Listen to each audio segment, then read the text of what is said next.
ඕකේ. සියලු දෙනාටම සුබ දවසක්. මම ශාන් පුරිතුවක්කු. ශාන් පුරිතුවක්කු ඉංග්‍රීසි කතා පුහුණු පාඨමාලාවේ අද අපි ඉදිරිපත් කරන්නේ අපේ පළවෙනි වීඩියෝ. ඉතින් මේ තුලින් අපි බලාපොරොත්තු වෙන්නේ ඉංග්‍රීසි භාෂාව පිළිබඳව සරල මට්ටමේ සිට සංකීර්ණ මට්ටම දක්වා පියවරින් පියවර ඔබ වෙත දැනුම ලබා දීලා ප්‍රැක්ටිස් එක ලබා දීලා ඔබගේ ඉංග්‍රීසි කතා පුහුණු හැකියාව වැඩිදියුණු කිරීම. ඉතින් අපි ඉංග්‍රීසි භාෂාව කියන්නේ ඇත්තටම මහා සාගරයක් වගේ. ඒ සාගරයේ කුඩා දියබදක් වැනි පුංචි ස්ථානකින් තමයි මම අද දවසේ පටන් ගන්නෙ. ඉතින් එය සමහර කෙනෙකුට ඒක පොඩි දෙයක් වෙන්න පුළුවන්. නමුත් මම එක දෙයක් ඇහුවොත් ඒ දේ වත් අපරටේ නොදන්න විශාල පිරිසක් ඉන්නවා. ඒ වගේම එතනින්මත් ආරම්භය පටන් ගන්න බැරි විශාල පිරිසක් ඉන්නවා. ඒ නිසා තමයි මම තීරණය කළේ පටන් ගන්නේ ඒ පුංචි ස්ථානය කොතනින්ද කියලා. හරි. ඉතින් අපි සිංහල භාෂාවේ පුංචි දරුවෙක් ඉපදිලා මාස 12ක් විතර ගියාම වචනයක් කතා කරනවා. ඊළඟ දෙකක් කතා කරනවා. අවුරුදු දෙකක් විතර ගියාම වචන කිහිපයක් කතා කරනවා. අවුරුදු 3ක් 4ක් ගියාම වාක්‍ය නිර්මාණය කරනවා. ඉතින් මේ ආభాෂයේ පුංචි දරුවට ලැබෙන්නේ අපි ව්‍යාකරණ ග්‍රාමර් කියලා දෙලා නෙවෙයි. අම්මා තාත්තගෙන් පවුලේ සමාජිකයන්ගෙන් තමයි ඒ පුරුව ඒ ප්‍රමුඛතාවය ලැබිලා එයාට හැකියාව දුරු වෙන්නේ. ඉතින් ඒ වගේ ඕනෑම භාෂාවක ආරම්භක ස්ථානයක් තියෙනවා. ඒව තමයි මේ පුංචි රික්වෙස්ට් පුංචි කමාන්ඩ්. අප සිංහල භාෂාවේ ගත්තොත් කන්න, බොන්න, නිදා ගන්න, වැඩ කරන්න, පාඩම් කරන්න, සෙල්ලම් කරන්න. ඒ වගේ පුංචි පද තමයි පුංචි රික්වෙස්ට් එහෙම නැත්නම් කමාන්ඩ්ස් කියන්නේ. ඒ හා සමානව ඉංග්‍රීසි භාෂාවෙත් අපිට තියෙනවා පුංචි කමාන්ඩ්ස් රික්වෙස්ට්. එන්න, come, යන්න, go, කතා කරන්න, speak, එහෙම නැත්නම් talk, ලියන්න, write, වැඩ කරන්න, work, කරන්න, do, ගේන්න, bring. ඒ ආකාරයට ඉංග්‍රීසි භාෂාවෙත් පුංචි පද තියෙනවා. ඒ ආකාරයට සිම්පල් රික්වෙස්ට් නිර්මාණය කිරීම සඳහා. ඒ හා සමානව අපි දෙමළ භාෂාව ගත්තොත් වාංග, එන්න, පෝංග, යන්න, ශාපුටුංග, කන්න. ඒ වගේ අපි හැම භාෂාවක්ම සැකස්මේ තුල තියෙන ආරම්භයක්. ඒ වගේ අපි අද ඉංග්‍රීසි භාෂාව පටන් ගන්නේ එවැනි පුංචි ස්ථානයකින්.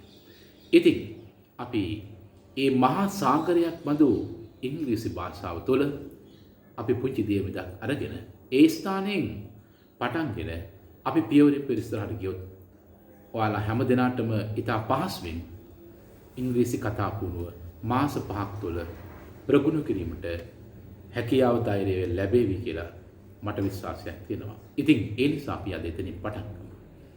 හරි. ඉංග්‍රීසි භාෂාවේ වාක්‍යයක් නිර්මාණය වීමේදී ප්‍රධානතම කොටසක් වන ක්‍රියාපද තමයි අපි භාවිතා කරන්නේ. එවැනි ආකාරයේ සරල විධානයක්, ඒ වගේම කමාන්ඩ් එකක්, රික්වෙස්ට් එකක් නිර්මාණය කිරීම සඳහා. ඉතින් ඉංග්‍රීසි භාෂාවේ අපි ඒවට කියනවා verbs කියලා. verbs ප්‍රධාන ආකාර දෙකකට මම වර්ග කරන එකක් තමයි action verbs, අනිත් එක be verbs.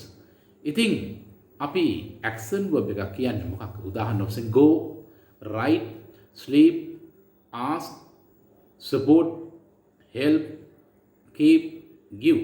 එවැනි අපිට පද ගන්න පුළුවන් action verb වශයෙන්.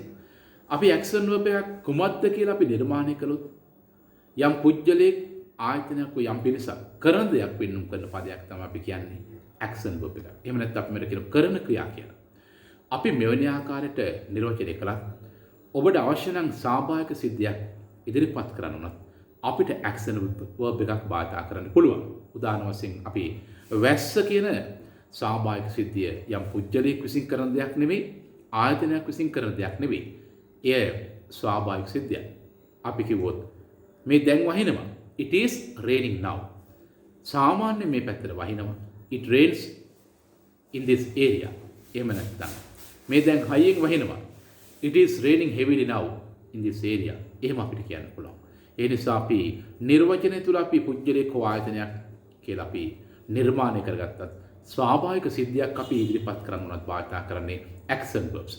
නමුත් be verbs කියන ක්‍රියාපද අපි භාවිතා කරන්නේ නැහැ. action එකක් පුජ්‍යලෙක් හෝ ආයතනයක හෝ කණ්ඩායමකගේ කරන දෙයක් පෙන්වන්න කරන්න අපි be verb එකක් භාවිතා කරන්නේ නැහැ. අපි be verbs උදාහරණ වශයෙන් වර්තමාන කාලයේ am, is, are, has been, have been, අතීත කාලයට was, were, had been, අනාගතයට will be, shall be, will have been වගේ be verbs අපි භාවිතා කරනවා. ඉතින් අපි මෙවැනි be verb භාවිතා කරන්නේ යම් පුජ්‍යලයකගේ ආයතනයක කණ්ඩායමක එමෙතන ස්ථානයක දෙයක ස්වરૂපය, ඒ කියන්නේ nature එක, එහෙම නැත්නම් තත්ත්වයේ quality එක, එහෙම නැත්නම් ඒවා පිළිබඳ යම් හඳුන්වා දීමක් කිරීමට introduction එකක් කිරීමට අපි be verbs භාවිතා කරන්නේ. මම මෙහෙම කිව්වොත් it is a bag, ඒක bag එකක්. අපි එතන කියන්නේ මොකක්ද කියලා. I am a teacher, මම ගුරුවරයෙක්. එතන කියන්නේ මම කවුද කියලා. He is a doctor, ඔහු වෛද්‍යවරයෙක්. එතන කියන්නේ ඔහු කවුද කියලා හඳුනන. it is a mango, ඒක මොකක්ද කියලා අපි කියන්නේ ඒක අඹ ගෙඩියක්. ඉතින් එවැනි ආකාරයට අපි මේවා පිළිබඳ ඉදිරියේ තවත් අපි පුළුල්ව සාකච්ඡා කරනවා. ඉතින් අද දවසේ අපි මේ ක්‍රියාපද වර්ග දෙකෙන් භාෂාවේ අපි පළවෙනි පියවර තබන්නේ action verbs භාවිතය. ඉතින් මෙවැනි ආකාරයේ පවතිනා වූ action verbs වල ප්‍රධාන ස්වරූපයන් 6ක් තියෙනවා. අපි උදාහරණ මගින් ඒ ස්වරූපයන් 6 සරලව ඉදිරිපත් කළොත් action verb එක පවතින ස්වරූපයට original form එක, එහෙම නැත්නම් base form එක කියනවා. එහෙම නැත්නම් අපි verb stem එක කියනවා. එහෙම නැත්නම් verb root එක කියනවා. ඉතින් අපි උදාහරණ ගන්න go කියන්නේ action verb එකේ base form එක. ඒටම අපි කියනවා present plural form කියලා. මම වාක්‍යයක් ඉදිරිපත් කළොත් මම කියනවා I go home, මම ගෙදර යනවා. They go home, children go home, I do my work. ඒ ආකාර අපිට වාක්‍ය ඉදිරිපත් කරන්න පුළුවන්. action verb එක දෙවෙනි ආකාරය තමයි present singular form. අපේ උදාහරණ අනුකූලව go කියන action verb එකේ present singular form එක තමයි goes. අපි එම ආකාරයෙන් භාවිතා කරන්නේ වාක්‍යයක් නිර්මාණයේදී subject එක singular නම්, ඒ කියන්නේ අදාළ ක්‍රියාව කරන පුජ්‍යලයා හෝ ආයතනය, එහෙම නැත්නම් අදාළ සිද්ධිය singular form නම් එක වචන ස්වරූපෙන් අපි එයත් එක්ක භාවිතා කරන්නේ action verb එකේ present singular form එක. උදාහරණ goes, මම කිව්වොත් ඇය ගෙදර යනවා, she goes home. මාලා ගෙදර යනවා, මාලා goes home. Ramani goes home. ඒ ආකාර අපි භාවිතයේ ඉදිරියට ගන්නවා. action verb එකේ තුන්වෙනි ආකාරය තමයි past form එක. ඒ කියන්නේ අතීත කාල ස්වරූපේ.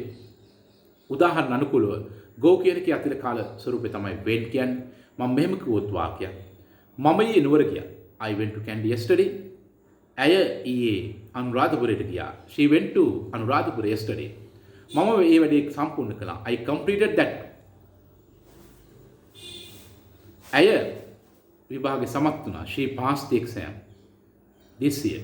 ඒ ආකාරයට අපිට කර්තෘගේ එහෙම නැත්නම් වාක්‍යයක subject එකේ ભેදයකින් තොරව අපිට past form එක use කරන්න පුළුවන්. හතරවෙනි ආකාරය තමයි past participle form එක.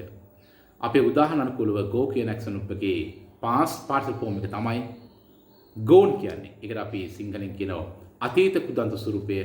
ඉතින් අපි අතීත කුදන්ත ස්වරූපයට වඩා අපිට ඉංග්‍රීසියෙන්ම past participle form කියලා මතක තියාගන්න පුළුවන් එක වඩා හොඳයි. ඒක අපිට පහසුයි.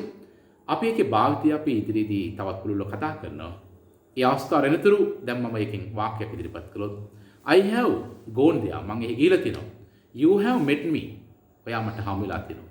She has done it, ඇය ඒක කරලා තියෙනවා. ඒ වගේ අපි යම් කිසි සම්පූර්ණ වෙච්ච ක්‍රියාවක් ප්‍රකාශ කිරීමට, එහෙම නැත්නම් ඉදිරිය අපි ඉගෙන ගන්නවා passive voice sentences, ඒ කියන්නේ කර්මකාරක වාක්‍ය.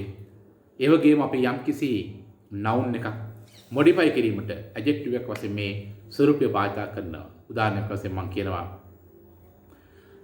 it is a broken chair, ඒක කැඩුණු පුටුවක්. broken කියන්නේ break කියන එකේ past participle form එක. ඉතින් මේ සම්බන්ධව අපි ඉදිරියේ තවත් පුළුල්ව කතා කරනවා. ඉතින් අපි action verb එක ඊළඟ පස්වන ආකාරය තමයි present participle form එක. ඒ කියන්නේ ing form එක. අපි go කියන action verb එක අනුකූලව ing form එක, එහෙම නැත්නම් present participle form එක තමයි going. උදාහරණ අනුකූලව වාක්‍යයක් ගත්තොත් I am going there, I am going home, it is raining now, they are playing in the ground, they are working in the office. ඒ ආකාර අපිට ඉදිරිපත් කරන්න පුළුවන්. නමුත් මේ present participle form එකේ අපිට විවිධාකාර භාවිතයන් ප්‍රයෝජනයන් සහ usages තියෙනවා. අපි යා සම්බන්ධව අපි ඉදිරියේදී පුළුල් කතා කරනවා. ඉතින් අපේ action verb වල අවසාන ආකාරය තමයි 2 plus base form එක. ඒ කියන්නේ infinitive form එක. අපේ උදාහරණ අනුකූලව go කියන action verb එකේ 6 වෙනි ස්වරූපය තමයි to go, to buy, to talk, to give. ඒ ආකාරයට මම වාක්‍යයක් ඉදිරිපත් කළොත් එයින් I want to go there. මට යන්න ඕන. To go. මට යන්නට ඕන. I want to buy a car. To buy a car. මට මෙතනදී ගන්නට ඕන. එතන ගන්නට කියන අදහස. I want to give it. මට ඒක දෙන්නට ඕන. They want to complete the job. ඔවුන්ට කාර්ය සම්පූර්ණ කරන්න. To complete. ඇයට විභාගේ පාස් වෙන්නට ඕන. She wants to pass the exam. To pass. ඒ ආකාර අපි භාෂාවේ action verb වල පවතින ස්වරූපයන් පිළිබඳ ඉදිරියේදී වෙනම පුළුල් විග්‍රහයකින් අපි කතා කරනවා. ඉතින් අද දවසේ අපේ පළවෙනි පියවර වෙන්නේ action verb එක පවතින ස්වරූපය. ඒ කියන්නේ base form එක භාවිතා කර ඒ තුලින් භාෂාවේ පළමු පියවර තබන්නේ කියන්නේ single action එකක් නිර්මාණය කිරීම. ඒ කියන්නේ action verb එකක් පමණක් භාවිතා කරලා එහි base form එක තුලින් අපි ඉදිරියේ සිටින කෙනෙකුට පිරිසකට පුංචි command එකක්, පුංචි request එකක්, පුංචි order එකක් නිර්මාණය කරන්න තමයි අපි හදන්නේ. So we are going to use the base form of the action verb and create single actions. So we'll do that. අපි පළවෙනි භාවිතා කරන go කියන action verb එක. එහි base form එක තමයි go. ඒ තුලින් අපිට පුළුවන් පුංචි simple request command නිර්මාණය කරන්න මේ ආකාරයට. go යන්න. මෙතෙන්දී අපි request එකක් කරන නිසා සාමාන්‍ය අපි යනවනේ මේ අපි අදහස් කරන යන්න. go there එහි යන්න. go there to meet them. ඔවුන් හමු වීමට එහි යන්න. go to the school by 7:30. 7:00 වෙනකොට ඉස්කෝලේට යන්න. go on Monday. සඳුදාට යන්න. go on Friday. පොයිදාට යන්න. go to the temple on Friday. පොයිදාට පන්සලට යන්න. go with your mother. ඔයාගේ අම්මත් එක්ක යන්න. go with your father. ඔයාගේ තාත්තත් එක්ක යන්න. go with your parents. ඔයාගේ දෙමව්පියොත් එක්ක යන්න. go with me මාත් එක්ක යන්න. go with your friends. ඔයාගේ යාළුවොත් එක්ක යන්න. go to meet them to discuss your problems. ඔයාගේ ප්‍රශ්න සාකච්ඡා කිරීමට ඔවුන් හමු වෙන්න යන්න. go on Saturday. සෙනසුරාදාට යන්න. go on Sunday. ඉරිදාට යන්න. go on Sundays. ඉරිදා දවස්වල යන්න. ඉරිදා දවස්වල යන්න. ඉතින් මේ ආකාර අපිට go කියන action verb එක භාවිතයෙන් පුංචි request පුංචි command අපිට නිර්මාණය කරන්න පුළුවන්. ඉතින් අද දවසේ අපි තුන්වෙනි action verb එක වශයෙන් භාවිත කරනවා keep කියන action verb එක. එහිදී keep කියන එකේ සාමාන්‍ය අදහස තමයි තබන්න කියන අදහස. අපි කියනවා keep it ඒක තබන්න. keep it කියාපුළුයි ඒක පරිස්සමෙන් තබන්න. keep it there ඒකෙහි තබන්න. keep it inside the room ඒක කාමරය තුල තබන්න. keep it with you ඒක ඔයා තියාගන්න. keep it inside the house ගේ ඇතුළෙන් තියන්න. keep it in the kitchen ඒක කුස්සියෙන් තබන්න. අපි මෙතන it කියලා විතරක් වාර්තා කරාට ඔයාලට කැමති පදයක් එතන වෙනස් කරගන්න පුළුවන්. අපි කියනවා keep it as it is. යම් දෙයක් ඔයා ගෙදර තියලා ගිහිල්ලා ඒක වෙනස් වෙලා නම් ඒක ඕඩ එක වෙනස් වෙලා නම් ඒකේ පිළිවෙල වෙනස් නම් අපි කියන්න පුළුවන් keep it as it is. එය තිබුණු විදියට තියන්න. ඒක අතීත කාලයෙන් තියෙනවා අපි කියන්න පුළුවන් keep it as it was. එය තිබුණු පරිදි තියන්න. එතන එකට වඩා වැඩි ප්‍රමාණයක් තියෙනවා අපි කියන්න පුළුවන් keep them as they were. අපිට ඒ ආකාරයට keep කියන පදය තුලින් තවදුරටත් අපිට පුංචි request commands නිර්මාණය කරන්න පුළුවන්. ඉතින් keep the hospital clean. ඔයා දැකලා ඇති hospital එකට ගියාම keep the hospital clean. ඔබේ ආරෝග්‍ය ශාලාව පිරිසිදු තබා ගන්න. keep your room clean. ඔයාගේ කාමරය පිරිසිදු තබා ගන්න. ඒ ආකාරයට අපිට විවිධාකාර පුංචි request command නිර්මාණය කරන්න පුළුවන් keep කියන පදය තුලින්. keep silent නිශ්ශබ්ද වන්න. keep quiet නිශ්ශබ්ද වන්න. keep it up යම් දෙයක් දිගටම කරගෙන යන්න. keep on ඒක ඒ විදිහට තබා ගන්න. ඉතින් අපි හතරවෙනි action verb එක වශයෙන් අපිට ගන්න පුළුවන් do කියන ක්‍රියාපදේ. do කියන්නේ සාමාන්‍ය කරනවා. මෙතෙන්දී අපි ගන්න කරන්න කියන අදහස. do it ඒක කරන්න. do it tomorrow ඒක හෙට කරන්න. do it day after tomorrow ඒක අනිද්දා කරන්න. do it alone ඒක තනියම කරන්න. do it now ඒක දැන් කරන්න. do it now itself එක දැම්මම කරන්න. do it today එක අද කරන්න. do it today itself එක අදම කරන්න. do it to the parents ඒක ඔබගේ දෙමෝපියන් එක කරන්න. do it with your sister ඔයාගේ සහෝදරයත් එක්ක කරන්න. do your homework ඔයා ගෙදර වැඩ කරන්න. do your housework ඔයා ගෙදර දොරේ වැඩ කරන්න. ඒ ආකාරව do කියන පදය තුලනොත් යම් යම් පුංචි රික්වෙස්ට් පුංචි කමාන්ඩ් නිර්මාණය කරන්න පුළුවන්. ඉතින් අපි අද දවසේ භාවිතා කරන ඊළඟ ක්‍රියාපදයේ ඇක්ෂන් verb එක තමයි give කියන ඇක්ෂන් verb එක. ඒ අදහස් කරන්නේ දෙනම කියන අර්ථයෙන්. නමුත් මෙතන අපි කියන්නේ දෙන්න කියන අර්ථය ගැන දෙන request give it එක දෙන්න. give to me එක මට දෙන්න. give it away ඒක විතර ගන්න. give me something මට යමක් දෙන්න. give me something to drink මොනවා හරි දෙන්න. give me something to eat කන්න මොනවා හරි දෙන්න. give me something to do කරන්න මොනවා හරි දෙන්න. give me a kiss මට හාතක් දෙන්න. give me a big hug මට ලොකු වැළඳ ගැනීමක් දෙන්න. give me the letter ලියුම දෙන්න. give me an umbrella මට කුඩයක් දෙන්න. ඉතින් ඒ ආකාරව give කියන පදය තුලින් තවදුරටත් පුංචි රික්වෙස්ට් කමාන්ඩ් නිර්මාණය කරන්න පුළුවන්. අපි ඊළඟට අපි භාවිතා කරනවා take කියන ඇක්ෂන් verb එක. ඒ සාමාන්‍යත්වය ගන්න. මෙතෙන්දී අපි ගන්න කියන රික්වෙස්ට් එක තමයි කරන්නේ. take it එක ගන්න. take it out එක ලිද ගන්න. take it away එක ඉවතට ගන්න. take me out මාව ඉවතට ගන්න. take it serious එක බරපතල විදිහට ගන්න. take a bath නා ගන්න. අපි මොඩර්න් ඉංග්‍රීසි සාමාන්‍ය අපි කියන්නේ නානවට bathe. නමුත් මෙතෙන්දී අපි bath කියන noun එක යූස් කරලා take a bath කියන නාන. take a shower ඇඟ සෝද ගන්න. take a body wash ඇඟ සෝද ගන්න. එහෙම නැත්නම් අපි කියනවා take it කේ ආපුලි එක පරිස්සමෙන් ගන්න. take it as a habit ඒක පුරුද්දක් වශයෙන් ගන්න. ඉතින් ඒ ආකාර take කියන පදය තුලින් අපිට විවිධ ආකාරයේ request command නිර්මාණය කරන්න පුළුවන්. අපි ඊළඟට භාවිතා කරනවා තවත් action verb එකක්. ඒක තමයි open. සාමාන්‍ය අපි open කියන්නේ විවෘත කරනවා. නමුත් මෙතෙන්දී අපි කියන්නේ විවෘත කරන්න. open your mouth වාගේ කට විවෘත කරන්න. open your eyes වාගේ ඇස් විවෘත කරන්න. open the door දොර විවෘත කරන්න. open the window ජනේලය විවෘත කරන්න. open the gate gate විවෘත කරන්න. open your book ඔයාගේ පොත විවෘත කරන්න. open the file. ඉතින් අපි ඊට ප්‍රතිවිරුද්ධ පදයක් වශයෙන් close කියන action verb එකේ අර්ථය තමයි වහනවා. නමුත් මෙතෙන්දී කියන්නේ වහන්න close ඒක වහන්න close it දොර වහන්න close the door ජනේලය වහන්න close the window ඔයාගේ පොත වහන්න close your book ඔයාගේ file එක වහන්න close your file ඔයාගේ gate වහන්න close the gate. ඉතින් ආකාර අපිට open and close ප්‍රතිවිරුද්ධව භාවිතා කරන්න පුළුවන්. ඉතින් අපි මෙවැනි ආකාරයට ඕනම action verb එකක් භාවිතා කර ඒ ඉදිරියට තවත් පුංචි පද කිහිපයක් එකතු කිරීමෙන් පුංචි ලස්සන සරල commands request නිර්මාණය කරන්න පුළුවන්.